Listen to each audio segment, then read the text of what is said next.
नमस्कार, जय हिंद, वंदे मातरम मित्रों। उज्ज्वल क्लासेज आरटीपी में आप सबका स्वागत है, अभिनंदन है।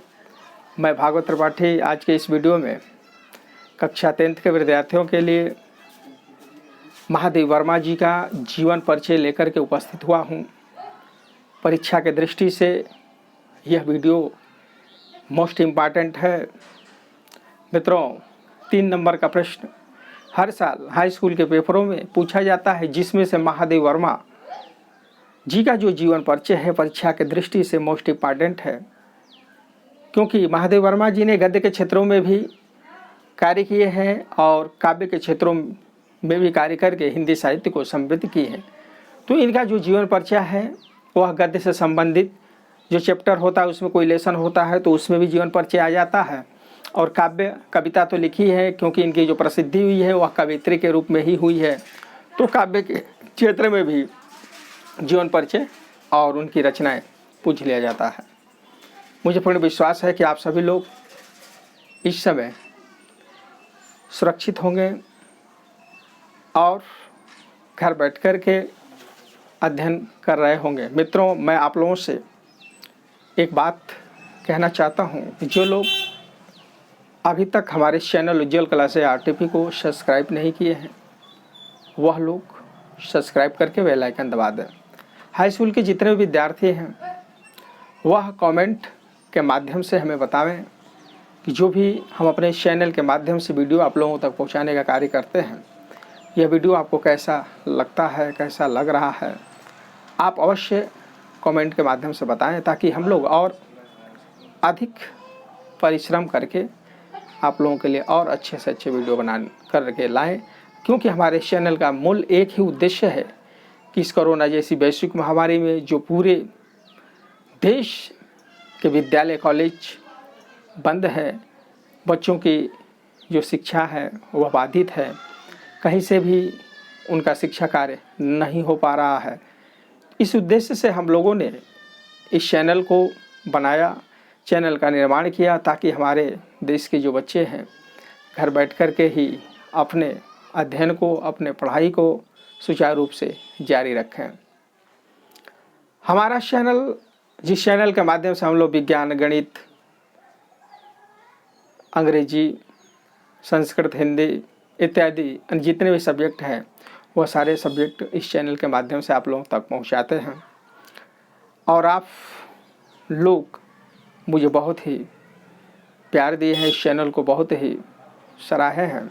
आप लोगों का कोट कोट धन्यवाद है। जो भी बच्चे, जो भी छात्र अभी तक हमारे चैनल उज्ज्वल क्लासेज आरटीपी को सब्सक्राइब नहीं किए हैं तो प्लीज़ आप चैनल को सब्सक्राइब कर दें और बेल आइकन को दबा दें। अधिक से अधिक इस वीडियो को अपने मित्रों में, दोस्तों में शेयर करने का भी कार्य करें और कमेंट अवश्य करें कि वीडियो आपको कैसा लगा। अगर वीडियो आपको पसंद आता है तो उसी समय हमारे इस वीडियो को लाइक कर दें।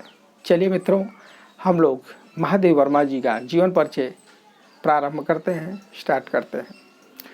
देखिए, महादेव वर्मा आधुनिक काल की मीरा के नाम से विख्यात हैं। इनको आधुनिक काल का मीरा कहा गया है और यह आधुनिक काल की छायावादी युग के सर्वश्रेष्ठ कवित्री हैं। तो इनके बारे में हम लोग पढ़ेंगे। कोई भी लेखक हो या कवि हो, रचनाकार हो, तो सर्वप्रथम ये क्वेश्चन आ जाता है कि महादेव वर्मा का जीवन परिचय देते हुए उनके जो है रचनाओं को स्पष्ट कीजिए। तो आपको 2 पॉइंट उसमें लिखना होता है, एक जीवन परिचय और दूसरा रचनाएं। 3 नंबर का प्रश्न हाई स्कूल के पेपरों में पूछा जाता है। तो आपको क्या करना है कि यहाँ पे आप लोग देख रहे हैं जीवन परिचय संक्षिप्त में दिया हुआ है। महादेव वर्मा जी का एक फ़ोटो लगा हुआ है, उसके नीचे दिया हुआ है इनका जन्म सन 1907 ईस्वी, जन्म स्थल फर्रुखाबाद उत्तर प्रदेश, पिता का नाम श्री गोविंद सहाय, माता का नाम श्रीमती हेमरानी और इनका मृत्यु हुआ था सन 1987 ईस्वी में। उत्तर प्रदेश विधानसभा की यह सदस्य भी रही हैं और कई रचनाओं पर इनको अन्य पुरस्कार भी प्राप्त भारत सरकार द्वारा हुआ है। तो इनके हम जीवन परिचयों को विस्तारित रूप से कहानीनुमा पढ़ेंगे। आधुनिक मीरा के नाम से प्रसिद्ध महादेव वर्मा जी का जन्म सन 1907 ईस्वी में उत्तर प्रदेश के फर्रुखाबाद जनपद में ठीक होली के दिन हुआ था। जिस दिन इनका जन्म हुआ था उस दिन होली का पर्व था। इनके पिता श्री गोविंद सहाय इंदौर के एक कॉलेज में अध्यापक थे तथा माता जिनका नाम हेमरानी जी बताया गया है, श्रीमती हेमरानी जी सरल हृदय धर्मपरायण गृहस्थ महिला थी। महादेवी वर्मा बड़ी कुशाग्र बुद्धि की बालिका थी। बचपन से ही प्रतिभा संपन्न थी। इनका बुद्धि कुशाग्र था। बचपन में ही इन्होंने अपने माता से रामायण, महाभारत इत्यादि की कथाएं सुनती थी, जिसके कारण इनके मन में साहित्य के प्रति प्रेम की भावना उत्पन्न हुई, जागृत हुई। इसके बाद मौलिक काव्य रचना इन्होंने बहुत छोटी से वायु में ही करना इन्होंने प्रारंभ कर दिया। यानी बचपन से ही छोटा मोटा रचनाएं लिखा करती थी। इनकी जो प्रथम रचना है काव्य के अंतर्गत, वह पहली जो इनकी रचना है वह दिया है। दिया सर्वप्रथम हिंदी साहित्य में इनके द्वारा लिखित रचना हम लोगों के सामने उपस्थित हुई। प्रयाग महिला विश्वविद्यालय से संस्कृत में इन्होंने एमए करने के बाद ये प्रयाग महिला विद्यापीठ में प्राचार्य भी रही है। इनकी जो शिक्षा हुई वह प्रयाग में एक विश्वविद्यालय था, उस प्रयाग विश्वविद्यालय से इन्होंने अपनी एमए तक की डिग्री को हासिल किया। इसके बाद प्रयाग में ही महिला विश्वविद्यालय की यहाँ प्राचार्य नियुक्त हुई, प्रधानाध्यापक नियुक्त हो गई। 9 वर्ष की छोटी उम्र में ही इनका विवाह हो गया, क्योंकि उस समय बाल विवाह प्रथा प्रचलित था। छोटी वायु में इनका विवाह स्वरूप नारायण वर्मा जी के साथ हो गया था, किंतु इन्हीं दिनों इनकी माता का स्वर्गवास हो गया। छोटी अर्धवायु में इनका विवाह जब हो गया और इनकी माता के देहांत हो गया, इनके पति डॉक्टर थे, श्री स्वरूप नारायण जी एक डॉक्टर थे। तो जब यह अपने ससुराल में गई तो इनके जो ससुर थे वह स्त्री शिक्षा के विरोधी थे। वह नहीं चाहते थे कि घर की स्त्रियां, घर की लड़कियां बाहर निकल रहे। तो इस उद्देश्य से इनका जो पढ़ाई था वह बाधित हो गया। छोटी उम्र में शादी हो गया, छोटी उम्र में अपने जो ससुराल चली गई, तो इनका पढ़ाई जो है बंद हो गया। फिर 2 साल के उपरांत यह अपने पति से पढ़ने के लिए अपनी इच्छा को जाहिर की कि मैं आगे पढ़ना चाहती हूँ। तो 2 साल के उपरांत इनके ससुर भी मर गए, मृत्युलोक को प्राप्त हो गए। तो इन्होंने फिर जो है पुनः अपनी शिक्षा को आरंभ कर दिया और प्रयाग विश्वविद्यालय से इन्होंने संस्कृत में एमए की डिग्री को इन्होंने हासिल किया। इनके पति एक डॉक्टर थे, परंतु दाम्पत्य जीवन में इनका रुचि नहीं था, घर गृहस्थी में इनका जीवन नहीं था, रुचि नहीं थी। इनके जीवन पर महात्मा गांधी का और कला साहित्य साधना पर कविंद्र रविंद्रनाथ टैगोर जी का बहुत बड़ा प्रभाव पड़ा। इन्होंने नारी स्वतंत्र के लिए संघर्ष किया। इन्होंने देखा कि आज के समाज में एक बुरी प्रथा लोगों के अंतर्गत प्रचलित है कि लोग जो है स्त्रियों को पढ़ने नहीं दे रहे हैं, नारी शिक्षा के विरोधी हैं।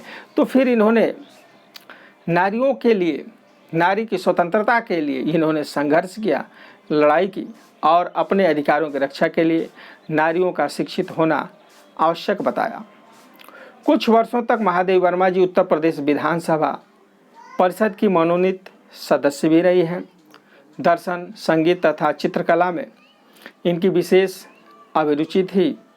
भारत सरकार ने इन्हें पद्म भूषण अलंकार से सम्मानित किया। ये प्रयाग महिला विद्यापीठ की कुलपति पद पर भी आसीन रही हैं। इनका देहांत सन 1987 ईस्वी में हो गया था। तो कुल मिलाकर के यह 80 वर्ष तक जीवित रही और अपने इस छोटी से जन्म काल में 80 वर्ष का उम्र कोई छोटा नहीं है, फिर भी 100 वर्ष से नीचे इसलिए इसको छोटा कहा जाएगा। तो 80 वर्ष के जन्म काल में इन्होंने हिंदी साहित्य को समृद्धि प्रदान की, मजबूती प्रदान की। इन्होंने हर एक क्षेत्र में, चाहे वह निबंध हो या फिर काव्य हो, दोनों क्षेत्रों में इन्होंने महत्वपूर्ण अपनी भूमिका निभाई। इनकी एक रचना जिसका नाम था यामा नामक काव्य पर ज्ञानपीठ पुरस्कार से इनको सम्मानित किया गया। सन 1882 ईस्वी में इनको 1982 ईस्वी में इनको जो है भारत सरकार द्वारा ज्ञानपीठ पुरस्कार से सम्मानित किया गया। उस समय जो ज्ञानपीठ की धनराशि थी वह 1 लाख रुपया प्लस सरस्वती जी की प्रतिमा, प्रशस्ति पत्र दिया जाता था। तो हिंदी साहित्य में चतुर्थ यानी चौथी बार इनको ही ज्ञानपीठ पुरस्कार मिला था सन 1982 ईस्वी में। इसके बाद यह सिलसिला जो है हर साल प्रारंभ हो गया। सर्वप्रथम जो ज्ञानपीठ पुरस्कार था वह प्रकृति के सुकुमार कवि सुमित्रानंदन पंत जी को 1968 ईस्वी में प्राप्त हुआ था। इसके बाद रामधारी सिंह दिनकर जी को, फिर इसके बाद जो है शशिदानंद हीरानंद अज्ञेय जी को, और इसके बाद महादेवी वर्मा जी को मिला था। इसके बाद क्रमशः सन 1982 से यह सिलसिला चालू रहा और अब तक हर साल किसी भी क्षेत्र में, किसी भी भाषा में कोई भी साहित्यकार हो, उनको भारत सरकार द्वारा ज्ञानपीठ पुरस्कार दिया जाता है। तो मित्रों, इनका जो जीवन परिचय है बिल्कुल ही आसान है, कोई बहुत ज़्यादा दिक्कत नहीं है इनके जीवन परिचय में। बिल्कुल ही आसान तरीके से आपको याद कर लेंगे कि आधुनिक मीरा विरह की गायिका महादेवी वर्मा जी का जन्म उत्तर प्रदेश के फर्रुखाबाद जनपद में ठीक होली के दिन हुआ था।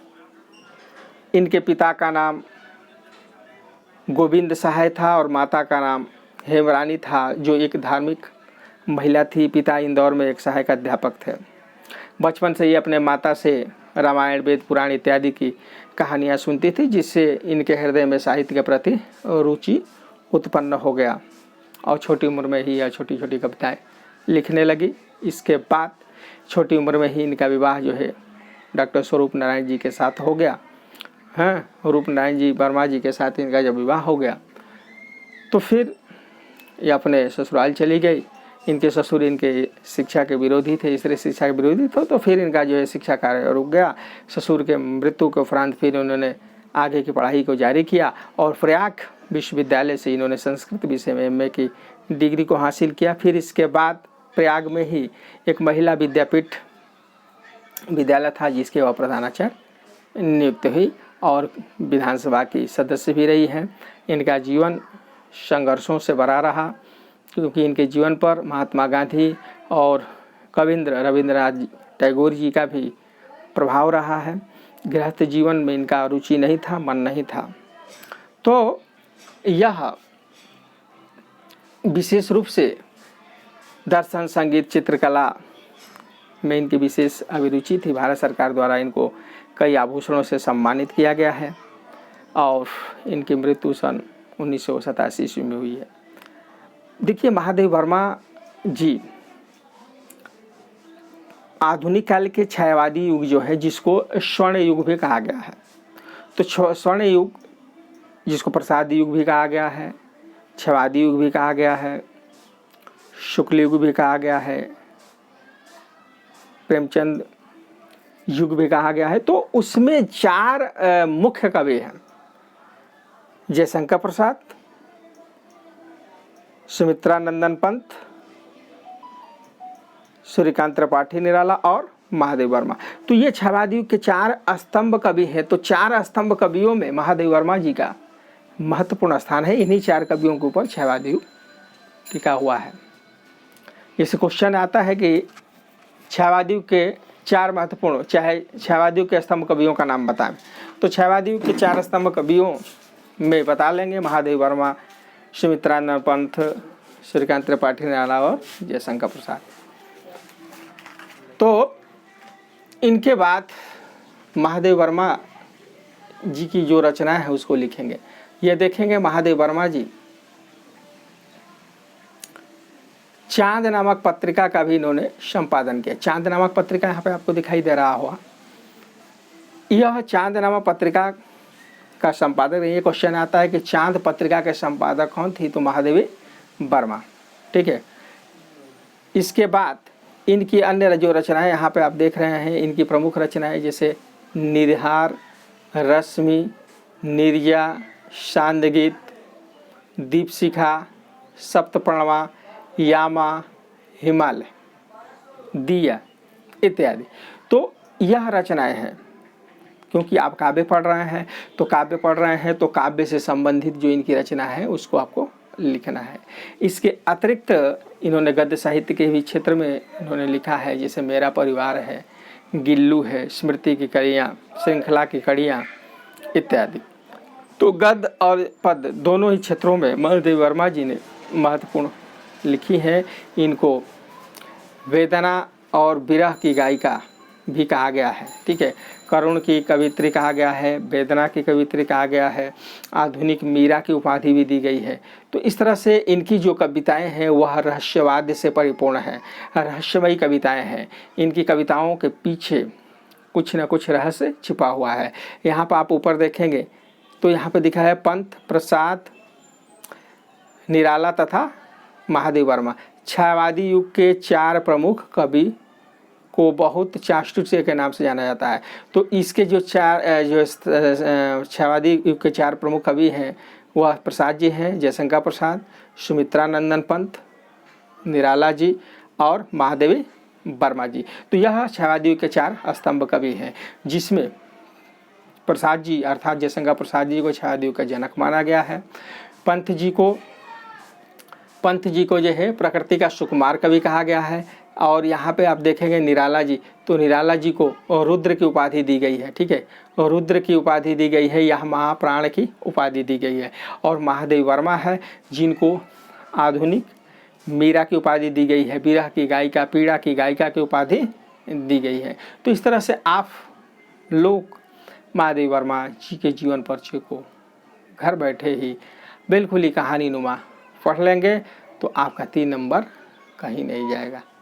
और यह वीडियो आपको अच्छा लगे तो उज्ज्वल क्लासेज RTP यूट्यूब में जा कर के सर्च करेंगे तो सारे वीडियो आपको मिल जाएंगे और उस वीडियो को आप देखें और ज्ञानवर्धन करें। वीडियो पसंद आए तो अधिक से अधिक मात्रा में उसे शेयर करें, चैनल को सब्सक्राइब करें, बेल आइकन दबाएं और वीडियो को लाइक करें।